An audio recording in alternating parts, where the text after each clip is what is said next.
Variables, method of separation of variables.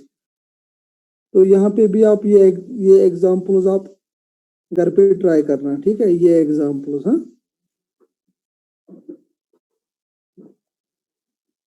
ये 3 examples, इसमें आपको निकालना है solution of the partial differential equation by the method of separation of variables, ठीक है। ये मैंने पढ़ाया वेव इक्वेशन और heat equation. Hello, no sir. Okay, चलो। हाँ, ये 3 question method of separation of variables मैंने पढ़ाया है शायद। यस सर, वो पढ़ा। हाँ, तो इस पे आप ये एग्जांपल्स देख लेना। हाँ, ये एग्जांपल्स 3 तो ये देख लेना। तो आज हम पढ़ेंगे वेव इक्वेशन। वेव इक्वेशन, तो पहले हम देखेंगे वेव इक्वेशन की जो डिफरेंशियल इक्वेशन होती है वो क्या होती है। हाँ, वेव इक्वेशन ना, वेव उसकी इक्वेशन क्या होती है।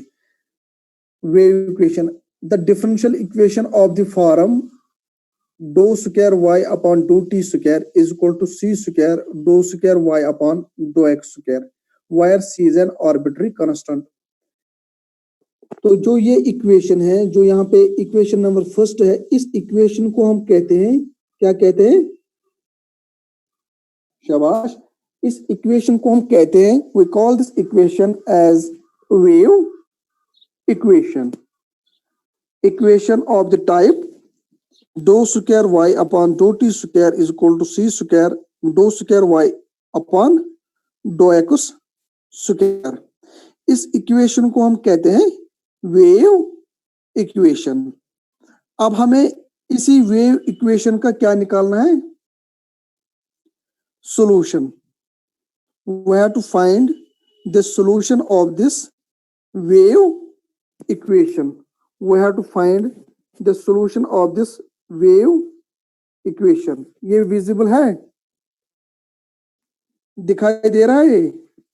Yes sir.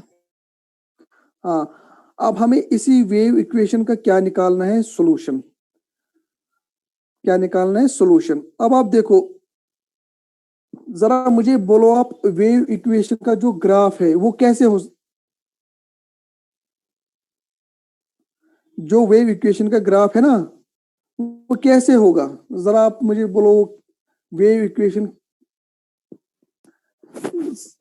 चलो मैं यहाँ पे एक दो ग्राफ यहाँ पे थोड़ा कंस्ट्रक्ट करूंगा। अगर ये कोऑर्डिनेट एक्सिस है, क्या ये वेव इक्वेशन का ग्राफ हो सकता है। अगर ये कोऑर्डिनेट एक्सिस है और ये ऑरिजिन है, क्या ये वेव इक्वेशन का ग्राफ है, लीनियर हो सकता है वेव इक्वेशन का ग्राफ। No sir. चलो, अगर मैं ये इरेज करूंगा, अब मैं ऐसे ये ग्राफ डालूंगा, जस्ट वेट।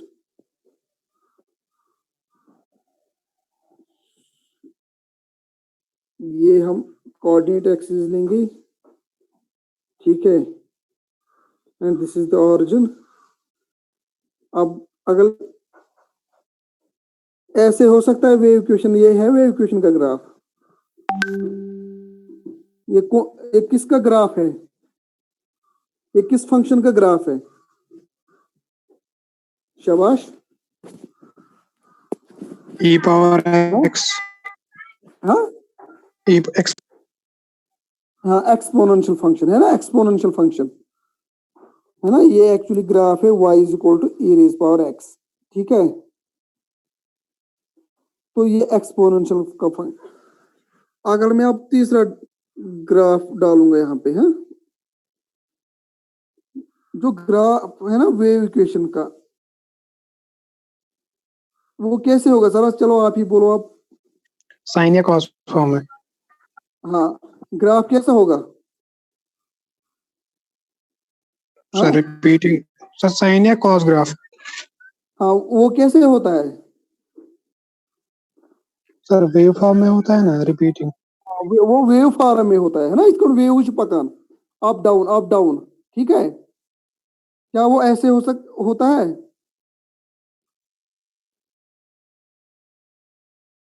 ठीक है,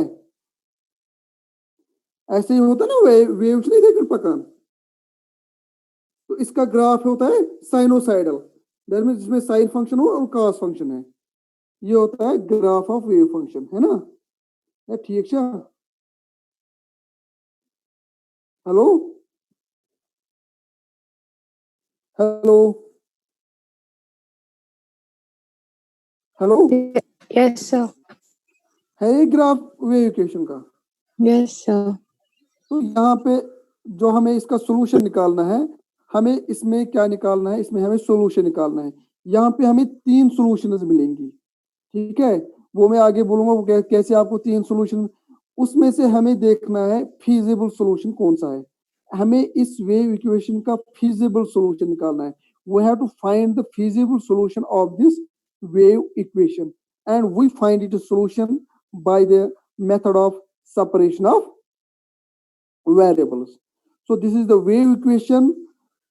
Wave equation, this is the second order partial differential equation, and we have to find the feasible solution of this wave equation. Now we find its solution by the method of separation of variables. ठीक है, तो separation of variables में हम क्या करते हैं, जैसे हमने separation of variables ऑलरेडी पढ़ा है, उसमें हम क्या लेते हैं शाबाश, कैसे हम अज्यूम करेंगे इसका सॉल्यूशन कैसे होगा?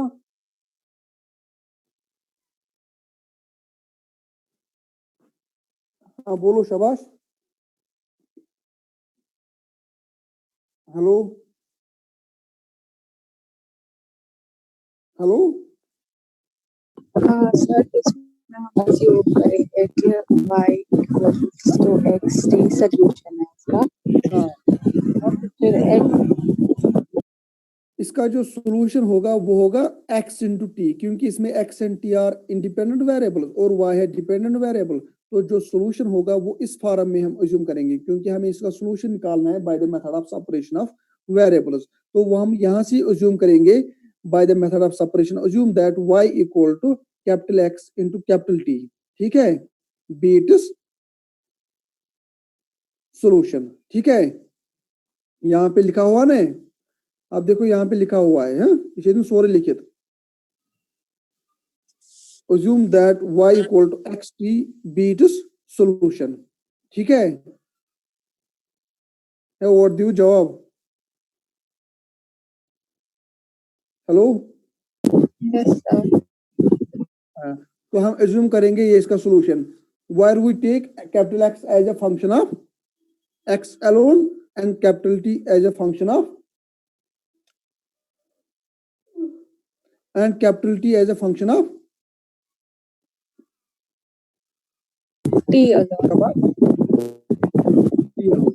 तो हम कैपिटल एक्स लेंगे as a function of X alone and capital T, जैसे हम सेपरेशन ऑफ वेरिएबल्स में करते हैं वैसे ही यहाँ पे भी करना है, ठीक है?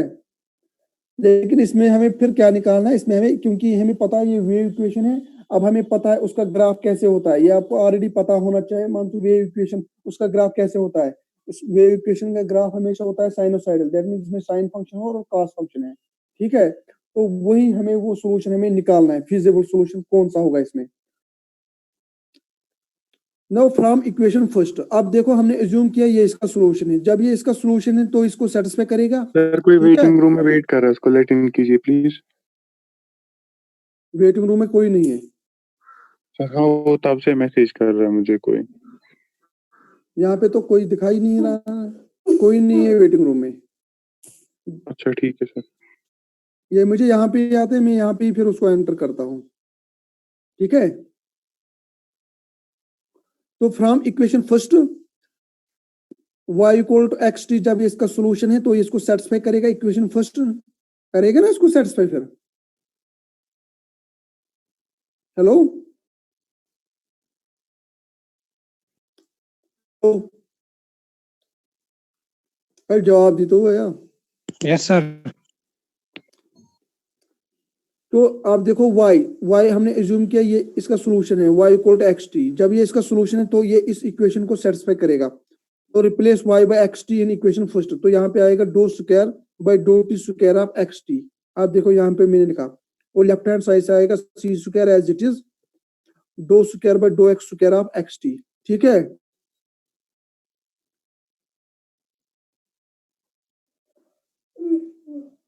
अब आप देखो इसको डिफरेंशियल निकालना है, partial derivative with respect to T twice. तो एक्स की डिफरेंशिएशन क्या होगी विद रिस्पेक्ट टू टी? शाबाश। What is the differential of x T with respect to T?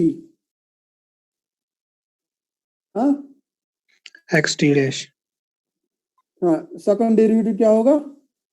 T double dash x वैसे ही आएगा रहेगा ना, क्योंकि X is a function of X alone, तो एक्स एज ए कांस्टेंट रहेगा लेफ्ट हैंड साइड से, तो खाली डिफरेंशिएशन होगी टी की, क्योंकि T is a function of T alone, X is a function of X alone. तो यहाँ पे X as it is T की डिफरेंशिएशन होगी with respect to T, T double dash. Actually ये ऐसे आएगा T square T by D T square. ठीक है, यही मैंने यहाँ पे लिखा है टी डबल डैश। ठीक है, ठीक है, हेलो, ठीक है। यस सर और लेफ्ट हैंड साइड से क्या आएगा, और सॉरी राइट हैंड साइड से? शाबाश। सर एक्स की डिफरेंशिएशन होगी डबल डिफरेंशिएशन, बाकी कॉन्स्टेंट्स बाहर आएंगे। हाँ, तो ये आएगा सी स्क्वायर टी, खाली एक्स की डिफरेंशिएशन होगी वो आएगी X double dash. X double dash means डो square capital X divide by dough X square. ठीक है, ठीक है ना? हेलो, ठीक है। Yes, sir. तो आप बाय सेपरेशन ऑफ वेरिएबल्स, तो यहाँ पे आप ले लो एक्स एक साइड से और टी दूसरे साइड से, तो यहाँ पे आएगा X double dash divide by X, और राइट हैंड साइड से आएंगे T double dash divide by T C square. ठीक है, जैसे हम सेपरेशन ऑफ वेरिएबल्स में करते हैं वैसे ही यहाँ पे भी करना है, क्या already port separation of variables में। तो लेट इट बी के। ठीक है, ठीक है ना? तो शुक्र करो ध्यान आवाज और वन तो जवाब तो अखा दी तो यस सर आया जवाब समझ और दियो इथे अखा दियो जवाब। मुझे बसान तो कथ युवा मीन, मुझे लग रहा आपको मेरी आवाज ही नहीं आ रही। वहां से कोई जवाब दे दो तो मुझे चलेगा पता आपको आवाज आ रही है मेरी और समझ में आ रहा है। वहां से प्लीज रिप्लाई करो। ठीक है, तो ये क्या आएगा, X double dash divide by X equal T double dash divide by T C square is equal to K. Let it be K. हाँ, यहाँ पे मैंने लिखा के। तो अब यहाँ से आपको दो इक्वेशन मिलेंगी, X double dash divide by X equal to K and T double dash divide by T C square equal to K. तो जब हम सॉल्व करेंगे यहाँ से X double dash minus K X is equal to 0 and T double dash minus K C square T is equal to 0। ठीक है, yes sir hello, yes sir आया समझ। हाँ। तो यहाँ से क्या है, ये X double dash minus K X है, तो ये हम लिख सकते हैं ना, और do square capital X divide by dough X square minus K X, और ये हम लिख सकते हैं ये equation T double dash minus K C square T is equal to 0 हम लिख सकते हैं do square capital T divide by dough T square minus K C square T is equal to 0। ठीक है, यस सर अब हमें equation number second और equation number third इनका सॉल्यूशन निकालना है। तो इक्वेशन नंबर सेकंड से हमें कैपिटल एक्स का वैल्यू मिलेगा, और इक्वेशन नंबर थर्ड से किसका वैल्यू मिलेगा,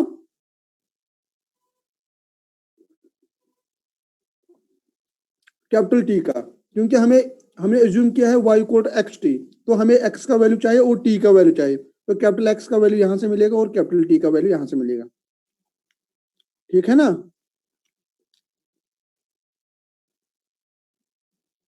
तो अब हम इक्वेशन नंबर सेकंड और इक्वेशन नंबर थर्ड सॉल्व। तो व्हेन आप देखो यहाँ पे हम केसेस डिस्कस करेंगे, क्योंकि हमें किसका सॉल्यूशन निकालना है, वेव इक्वेशन का। तो या तो के पॉजिटिव होगा, क्योंकि के कोई है ना, कोई नंबर, या तो ये पॉजिटिव होगा या नेगेटिव होगा या जीरो होगा। सो हम यहाँ पे केसेस डिस्कस करेंगे। व्हेन के is positive say K is equal to P square, ठीक है। क्यों मैंने लिया say K is equal to P square? शाबाश, स्क्वायर हमेशा पॉजिटिव होता है। क्योंकि स्क्वायर हमेशा पॉजिटिव होगा, पी नेगेटिव भी होगा तो पी स्क्वायर पॉजिटिव होगा, दैट मीन्स के पॉजिटिव होगा। अगर पी नेगेटिव होगा, उसका स्क्वायर पॉजिटिव होगा, तो दैट मीन्स के पॉजिटिव होगा, ठीक है। तो पी का नेगेटिव होगा, पॉजिटिव होगा, तो के हमेशा पॉजिटिव है, इसीलिए मैंने लिखा say K is equal to P square. जरा मुझे अब दे दो, then from equation number second and equation number third, dough square capital X divide by dough X square. अब के को मैंने लिया P square, that is minus P square X equal to zero. इसी तरह from equation number third, dough square capital T divide by dough T square, P square C square T is equal to zero, ठीक है।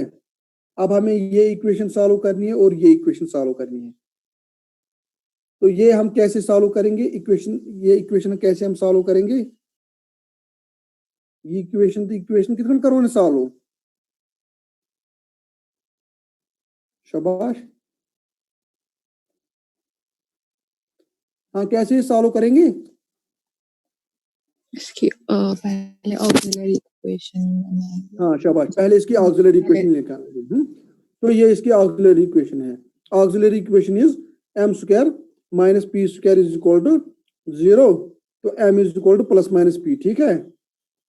तो इसी तरह यहाँ पे भी, अब यहाँ पे आप देखो M square minus P square C square equal to zero, तो यहाँ पे एम क्या आएंगे, प्लस माइनस पी सी। तो what is capital X? Capital X का वैल्यू क्या आएगा, क्योंकि कैपिटल एक्स इसका सोल्यूशन है, तो कैपिटल एक्स इज, क्योंकि इसके रूट्स आए M equal to plus minus P और उसके आए M equal to plus minus P C, तो कैपिटल एक्स का वैल्यू होगा एक्स इक्वल टू, ये हमने फर्स्ट सेमेस्टर में ऑलरेडी पढ़ा है, X equal to C one E raise power P X plus C two E raise power minus P X, ठीक है। और कैपिटल टी का वैल्यू आया C one E raise power P C T plus C two E raise power minus P C T, क्योंकि यहाँ पे roots है plus minus P C. Solution of a given equation when के is positive, इस time जो solution होगा वो कैसे होगा, x इंटू टी। जरा देखो x का वैल्यू दे दो, t का वैल्यू दे दो। x का वैल्यू आया कैपिटल x का वैल्यू यही, क्योंकि जो एज्यूम किया y equal to x t p to solution, तो हमने x का भी वैल्यू निकाला, कैपिटल t का भी वैल्यू निकाला। Now substitute values of capital x and capital t in x into t, तो ये सोल्यूशन आएगा इसका, ठीक है। ठीक है, ठीक है, हेलो, यस सर। हाँ, तो ये इसका सोल्यूशन है। अब आप देखो, ये इसमें तो एक्सपोनेंशियल फंक्शन है, ये तो इसका जो ग्राफ होगा वो है एक्सपोनेंशियल। क्या ये वेव इक्वेशन का ग्राफ हो सकता है? दैट मींस क्या ये फिजिबल सॉल्यूशन है वेव इक्वेशन का? No sir. ये फिजिबल सॉल्यूशन नहीं है, ना कि इसमें साइन फंक्शन है ना इसमें कॉस फंक्शन है, तो this can not be the feasible solution of the given wave equation. Now we discuss case second. पहला केस हमने लिया व्हेन के इज पॉजिटिव, नाउ व्हेन के इज नेगेटिव, जब के नेगेटिव होगा, ठीक है। सो हम लिखेंगे से के इज इक्वल टू,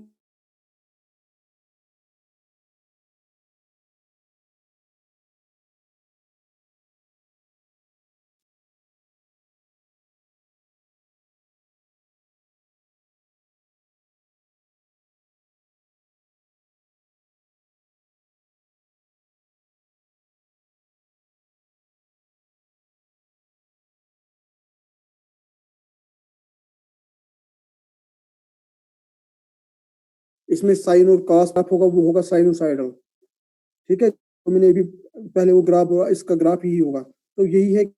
तो this is the feasible solution of the given wave equation, ठीक है।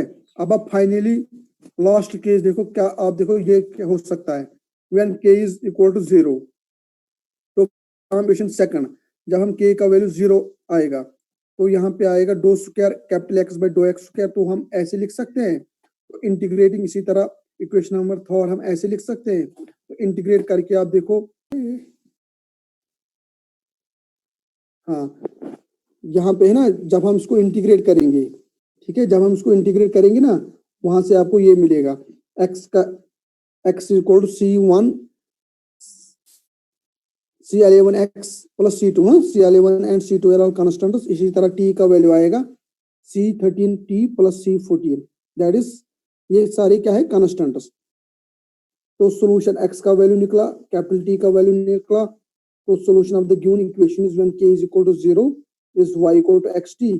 आप देखो इसका जो ग्राफ, आप देखो ये क्या है, लीनियर फंक्शंस है ना, C1x प्लस C2 ये तो भी लीनियर है, और C113t प्लस C14, तो ये भी इसका फिजिबल सॉल्यूशन नहीं हो सकता है। तो only feasible solution of the given wave equation is solution number second. Case third, hello, यहाँ पे था ना ये, आप देखो डो square, sir excuse me sir, डो square X by dough X square. हम बेटा बोलो। सर ये 2 बार इंटीग्रेट किया है ना? हाँ, 2 बार इसको इंटीग्रेट करना है। ठीक है। आप देखो ये है ना, पहले आप जब करोगे ना इंटीग्रेट तो एक डिफरेंशियल खत्म होगा, वो आएगा। फॉर एग्जांपल हम इसको इंटीग्रेट करेंगे, integrating both sides, integrating both sides, तो यहाँ पे आएगा डो capital X by dough x equal to C11 for example, C11 आएगा ना, ठीक है। जब इसको एक इंटीग्रेशन करेंगे पहले, यस सर। और जब दूसरी इंटीग्रेशन करेंगे वहां पे फिर दूसरा डिफरेंशियल खत्म होगा, इसको फिर से इंटीग्रेट करोगे तो वहां पे आएगा ये, जब इंटीग्रेशन ये और ये होगा तो ये आएगा x equal to C11x plus C12, ठीक है। इसी तरह इक्वेशन नंबर थर्ड में भी 2 बार इंटीग्रेशन करनी है, क्योंकि ये सेकंड डेरिवेटिव है, तो यही मैंने यहाँ पे लिखा है, ठीक है।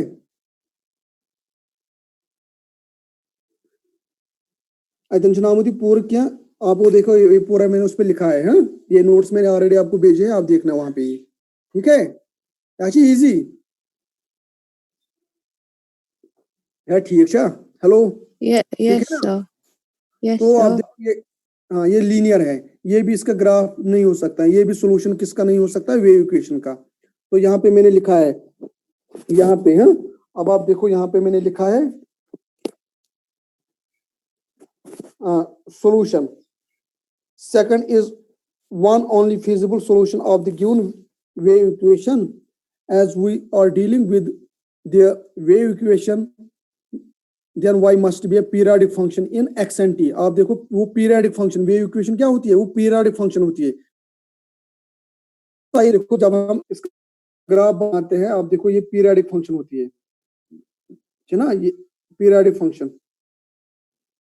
पीरियडिक फंक्शन हम किसको कहते हैं, शाबाश, पीरियडिक फंक्शन किसको हम कहते हैं, जो रिपीट होता है over a time period, after some period. For example अगर इसका पीरियड फॉर एग्जांपल 2 पाई होगा, that means sine of x 2 pi is equal to sine of x। अगर पीरियड 2 पाई होगा, दैट मींस अगर इसी तरह sine of x plus 4 pi, ये इसका वैल्यू क्या होगा, साइन x c। पीरियड हम फॉर एग्जांपल हम पीरियड इसको कहते हैं function f of x is said to have period alpha if f of x plus alpha is f of x, ठीक है। दैट मीन्स अल्फा हम कहते हैं, alpha is called the period of the function, ठीक है। Sine x और cos x का जो पीरियड है वो क्या है, 2 पाई, ठीक है। या 12th में पढ़ूंगा, 11th 12th में आपने पढ़ा है periodic function. Yes sir, yes sir. तो पीरियड हम इसको कहते हैं। अगर ये आफ्टर फॉर एग्जांपल अगर हम यहाँ पे लेंगे F of X equal to sine X, है ना, sine of X, F of X equal to sine X, तो अगर हम लेंगे F of X plus 2 pi, इसका वैल्यू भी क्या आएगा, sine of X plus 2 pi, वो भी आएगा साइन ऑफ एक्स ही, ठीक है। तो sine of X is a periodic function of period 2 pi. तो sine X and cos X are periodic functions of period 2 pi. तो इसका जो ग्राफ होता है किसका, वेव इक्वेशन का, वो होता है periodic function in X and T. तो it must involve the trigonometric functions, therefore the solution of a given wave equation is जो मैंने ऑलरेडी वहां पे निकाला, दैट इज जिसमें साइन और कॉस होगा, तो ये हम लिख सकते हैं C1 cos of PX plus C2 sin of PX, C3 cos of PCT plus C4 sin of PCT। ठीक है,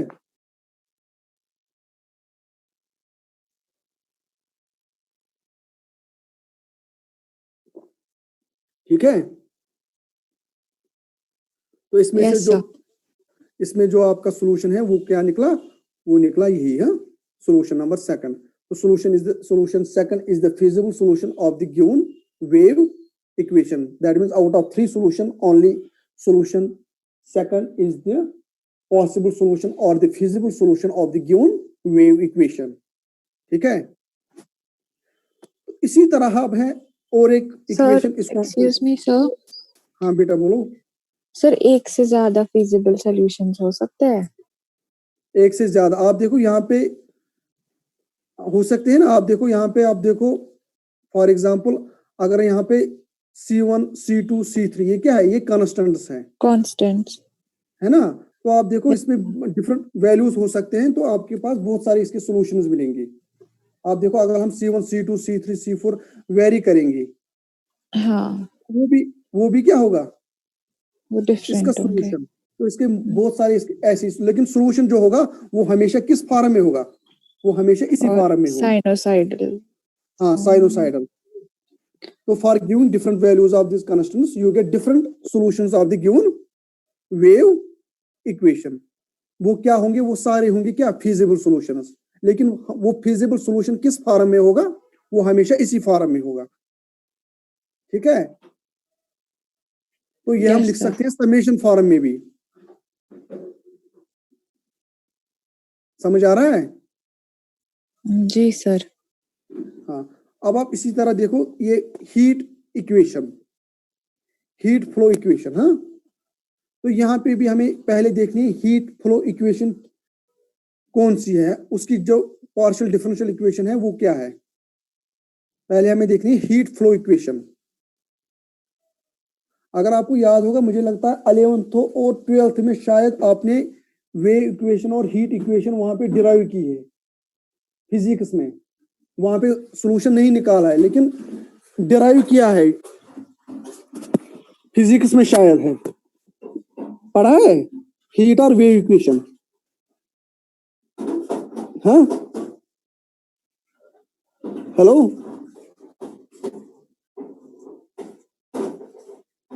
हेलो, Thermodynamics में. हाँ थर्मोडायनेमिक्स में। Yes sir. वहां पे आप डिराइव करते हो heat equation and wave equation, लेकिन सॉल्यूशन आप वहां से नहीं निकालते हो, खाली आप वहां डिराइव करते हो। यहाँ पे आपको क्या है, यहाँ पे आपको इसका सॉल्यूशन निकालना है। हाँ, इसका सॉल्यूशन किस फॉर्म में होगा, वहां पे आप अज्यूम करते हो वो ऐसे, फिर आप वहां पे वो डेरिवेशन से, आपने वो पढ़ा है 11 थर्मोडायनेमिक्स में पढ़ा है। ये हीट कहां से फ्लो होगा, hello, hello. So this is a one dimensional rod, ठीक है, hello, Yes, sir. and you give heat to this rod from end A, then heat flows from A to B, ठीक है ना। Yes, hello, sir. From A to B। अब मुझे बोलो आप, temperature rod में इंक्रीज होगा या डिक्रीज होगा। T for example as T tending to infinity, हम T इंक्रीज करेंगे, दैट इज टाइम हम इंक्रीज करेंगे। हीट आप फॉर एग्जांपल 10 मिनट के लिए दे रहे हो, पहले heat from A to B, ठीक है। अब देखो, मैं फाइनली आपको देखना है temperature in the rod increases और decreases as time increases. Increases. नहीं, अब आप हीट खाली आप 10 मिनट के लिए दे रहे हो, ठीक है, फिर आप स्टॉप कर रहे हो, then you stop, temperature in the rod first increases, but when time increases as T tends to infinity, that time tends to infinity, that is T tending to infinity. मुझे बोलो टेम्परेचर रॉड में increase होगा decrease होगा? फिर decrease होगा अगर heat देने ठीक है पर। ना? तो हाँ, ऐसा हीट देने पर फिर as T tending to infinity temperature decreases. तो अब हम यहाँ पे ऐसे ही देखेंगे, आपके पास एक वन डायमेंशनल रॉड है, वहां आप इसको आपको यहाँ से देखना है इसमें कौन सा फिजिबल सॉल्यूशन होगा। ठीक है, फिजिबल सॉल्यूशन कौन सा होगा? यहाँ पे भी क्या ऐसी एग्जैक्टली यहाँ पे आपके 3 सॉल्यूशन देंगे, for K equal to positive, for K is equal to negative and for K is equal to 0। तो यहाँ पे भी आपको देखना है फिजिबल सॉल्यूशन कौन सा है। यहाँ पे ये आपको कैसे पता चलेगा? ये आपको जब आपको आप फाइनली सॉल्यूशन लेगा, सॉल्यूशन किस में मिलेगा? Actually u is actually heat conduction है ना, do u by do t, and x is the x क्या है? X is actually the length of the rod and t is the time. T is है ना do u by do t, u is heat conduction, heat conduction do u by do t, c is some arbitrary constant and dou square u by dou x square, x is the length of the rod। तो x finite होगा, u क्या होगा? u is actually heat conduction और temperature हम कह सकते हैं, and small t is time. तो यहां से भी हमें क्या मिलेंगे? यहां से हमें 3 सॉल्यूशंस मिलेंगे। तो इसमें से हमें देखना है फिर फिजिबल सॉल्यूशन कौन सा है, क्योंकि आपको पता है जब टाइम इंक्रीज होगा, as time increases conduction heat conduction in the rod decrease और temperature in the rod decreases. तो वो आपको फाइनली कहां से मिलेगा? वो आपको सॉल्यूशन मिलेगा जब आप देखोगे ये सॉल्यूशन है, ये सॉल्यूशन है। अगर इसमें हम टाइम इंक्रीज करेंगे, आप देखो यू डिक्रीज होगा या इंक्रीज होगा। ठीक है, टेम्परेचर इंक्रीज होगा डिक्रीज होगा, वो आपको पता चलेगा फिर फाइनली कहां से? 3 सॉल्यूशन से कौन सा इसमें फिजिबल सॉल्यूशन होगा। समझ आ रहा है? तो हम यहाँ पे हम देखेंगे ऐसे, ये भी हम ऐसे ही करेंगे by method of separation of variables. ठीक है, यस सर। हाँ, हम अज्यूम करेंगे यहाँ पे ऐसे solution of heat equation, assume that u equal to xt be the solution where we take capital X as a function of x alone and capital T as a function of t alone। ठीक है, जब हम assume करते हैं ये इसका solution है, तो ऑब्वियसली ये इसको सेटिस्फाई करेगा इक्वेशन नंबर फर्स्ट को। ठीक है,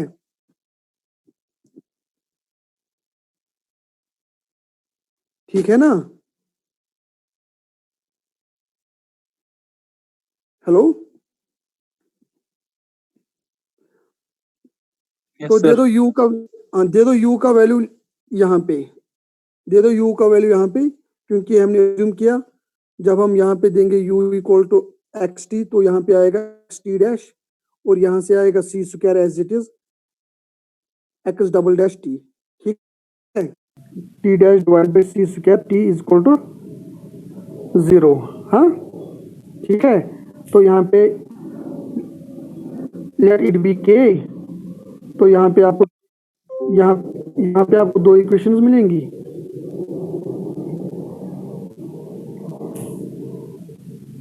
तो ये आप सॉल्व करोगे, if k is positive say is k equal to p square, so from equation number second and equation number third m square minus p square equal to 0, m minus p square c square equal to 0।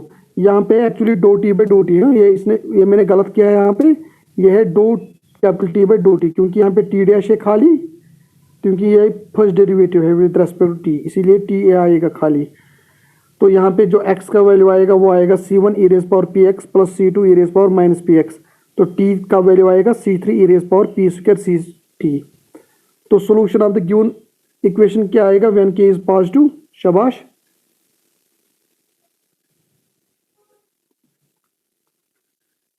तो solution of given equation आएगा, ये है x का value, ये है t का value, तो दे दो x का वैल्यू और t का वैल्यू, तो ये आएगा c1 e rays power px plus c2 e rays power minus px e rays power p square ct। अब आप जरा देखो, यहाँ पे आपको मिला u of xt is equal to, जो ये राइट हैंड साइड से है। जरा मुझे बोलो क्योंकि length of rod is finite, तो ये जो ये क्वांटिटी है ये क्या होगा, ये फाइनाइट। अब मुझे बोलो यहाँ पे जो U है दैट मीन्स हीट कंडक्शन और you can say temperature in the rod increase, यहाँ पे ये इंक्रीज होगा या डिक्रीज होगा as T tends to infinity. शाबाश, हाँ बोलो शाबाश। हेलो हेलो,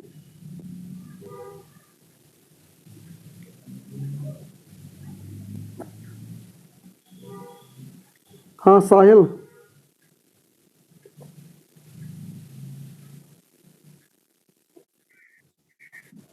शाबाश। इंक्रीज होगा, इंक्रीज होगा। हाँ क्यों होगा इंक्रीज? सब पावर मैंने टी। हाँ ये एक्सपोनेंशियल फंक्शन है ना। आप देखो tending to infinity, u also tends to infinity, लेकिन हमें पता है as t tending to infinity temperature in the rod decreases, लेकिन ये क्या दिखा रहा है ये सोल्यूशन, टेम्परेचर और heat conduction in the rod increases as time increases. ये हो सकता है इसका फीजिबल सोल्यूशन फिर? शाबाश। No, sir. So this cannot be the feasible solution of the given wave equation. अब इसी तरह देखो when k is, if k is negative, say k is equal to minus p square, so then from equation number second and equation number third, हाँ, तो यहाँ से आपको m का वैल्यू मिलेगा प्लस माइनस आयोटा p, यहाँ m का value निकलेगा माइनस पी स्क्वायर c, ठीक है। तो x का वैल्यू आएगा c4 cos of px, c5 sin of px, capital T का वैल्यू आएगा c6 e raised power minus p square c square t। तो solution of the given heat flow equation when k is negative, तो u equal to capital x into capital T, capital X का भी value निकला और capital T का भी value निकला, ठीक है। अब आप देखो cos x and sin px, ये तो क्या होगा, इसका कुछ फाइनाइट वैल्यू होगा, साइन एंड cos फंक्शंस और बाउंडेड फंक्शंस, और यहाँ से x भी फाइनाइट है, हाँ, x is the length of the rod.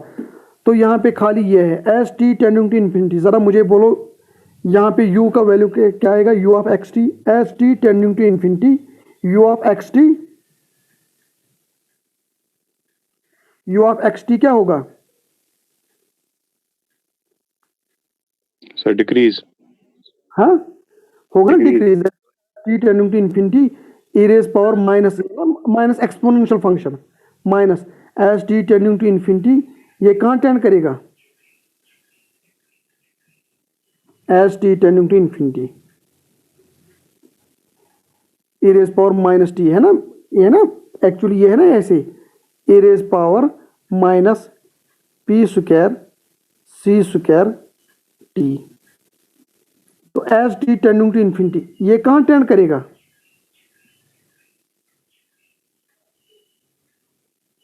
क्या आएगा ना, e raise power minus infinity as T tending to infinity. समझ आ रहा है, ये फंक्शन कहाँ टेंड करेगा, So zero. जीरो। तो वही है, तो temperature in the rod decreases as T tending to infinity, temperature in the rod decreases. तो ये पॉसिबल सॉल्यूशन है, समझ आ रहा है, क्योंकि ये हमेशा डिक्रीज होगा, जब टाइम इंक्रीज करेंगे ये फंक्शन डिक्रीज होगा। तो वही क्या होता है, वही प्रैक्टिकली भी होता है ना, जब टेम्परेचर पहले तो इंक्रीज होगा, लेकिन जब हम स्टॉप करेंगे हीट, तो आप देखो टाइम हम इंक्रीज करेंगे, टेम्परेचर क्या होगा, टेम्परेचर और heat conduction in the rod decreases. तो ये नेगेटिव एक्सपोनेंशियल फंक्शन जो है नेगेटिव में ना, इसी से क्या होता है, इसी से हमें पता चलता है ये इसका सोल्यूशन है, क्योंकि ये डिक्रीजिंग फंक्शन है as time increases, that means u of x t tending to zero as T tending to infinity. So this is the possible solution of the given heat flow equation. समझ आ रहा है? Sir अगर हमें किसी case में निकलता है ना सोल्यूशन, फिर हमें जरूरी कंटिन्यू करना है? सपोज हमें सेकंड में हमें थोड़ी जरूरी करना है?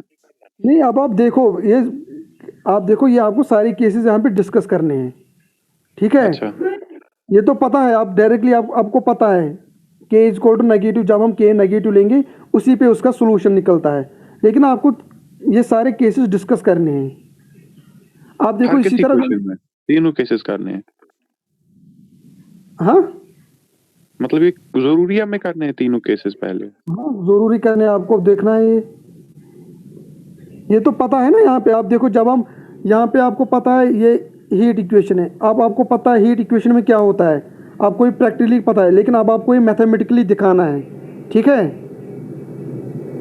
Okay sir. मैथमेटिकली आपको दिखाना है। हाँ, मैथमेटिकली आपको दिखाना है ये इसका फिजिबल सॉल्यूशन नहीं है। क्योंकि ये क्यों नहीं है फिजिबल सॉल्यूशन? क्योंकि यहाँ पे हीट कंडक्शन और temperature in the rod increases as time increases. तो यहाँ पे आप देखो ये इसका फिजिबल सॉल्यूशन नहीं हो सकता है। तो फाइनली आपको ये कंक्लूजन में ये लिखना है, फिर कंक्लूजन में आपको लिखना है। ठीक है, तो व्हेन के इज इक्वल टू 0, आप देखो इसमें क्या है, इसमें तो ज़्यादा नहीं है, इसमें कितना टाइम लगेगा?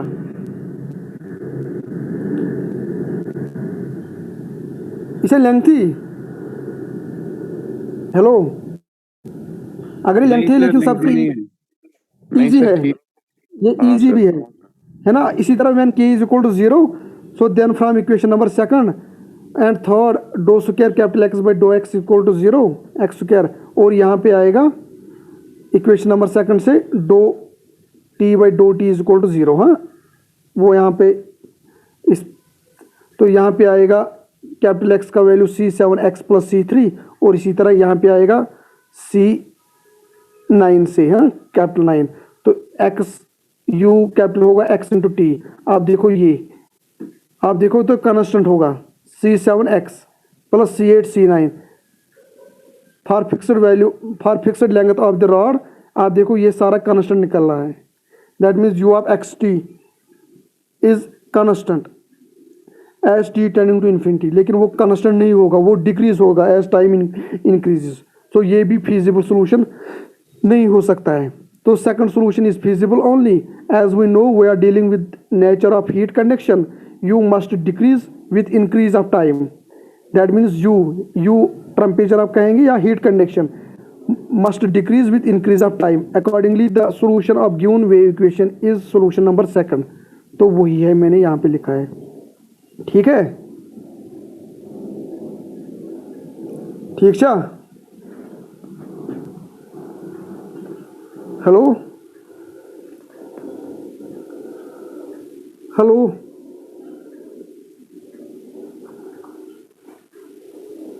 हेलो, यस सर, ठीक है। ठीक है, चलो ये क्वेश्चन आप देख लेंगे इसमें, और लास्ट एक क्वेश्चन है, ये भी आप ऐसे ही करोगे by method of separation of variables. ठीक है, ये इस पे किया हुआ है।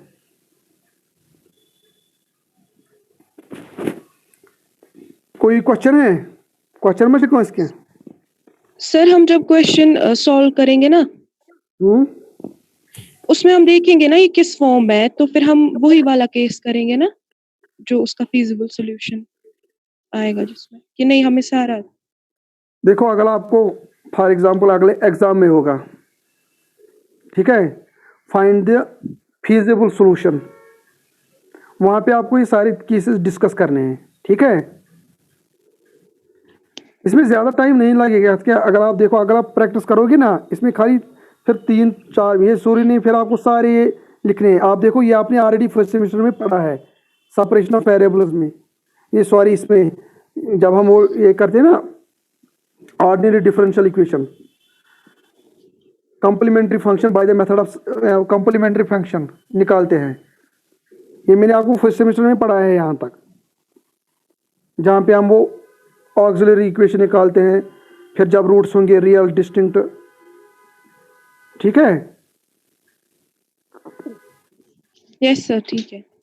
अगर आपको आएगा for example find the solution of the heat equation by the method of separation of variables, और wave equation by the method of separation of variables, या ऐसे ही find the solution of the heat equation और write the heat equation and find it solution, आपको ये सारे cases वहां पे डिस्कस करने हैं। ठीक है, ओके सर। चलो कोई क्वेश्चन है? बेमश कौन इसके क्वेश्चन? हेलो हेलो हेलो चलो ठीक है, हाँ चलो, थैंक यू।